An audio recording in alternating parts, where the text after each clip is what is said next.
Ola, son Lucía e hoxe vouvos a falar do libro Acordes náufragos, a canción de Sálvora. Esta historia comeza en Sálvora, cun rapaz chamado Xoán. El era orfo e pobre. Seus pais suicidáranse, como a maioría dos seus familiares.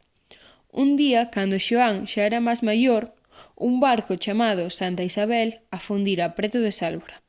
Esa mesma noite, Xoán soñara co barco. El ía no barco, onde tamén estaba a súa amada Nereida Fersen, unha rapaza cun gran talento para a música. Cando por fin ían a falar sós, o barco afundiu, deixando así varios falecidos.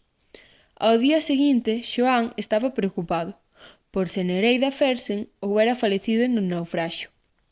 Entón, el foi ao xornal, buscar a xente falecida. Nesa lista non estaba o nombre de Nereida Fersen, por ningún lado. O que si estaba era o nombre de súa nai.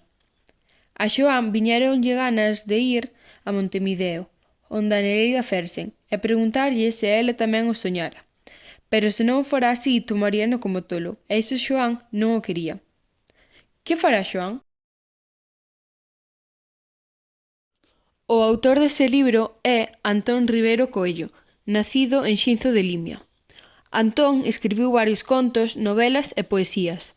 Entre os seus títulos máis coñecidos están O paraíso dos inocentes, co que recibiu o premio Torrente Ballester, e Hotel Carioca, co que gañou o premio Álvaro Cunqueiro. A min este libro gustoume moito, xa que fala dun rapaz que persegue os seus soños ata conseguilos. Ademais, tamén me informou dun caso que eu non coñecía, o naufraxio do Santa Isabel, na costa de Sálvora. Recoméndovolo ler. Adeus!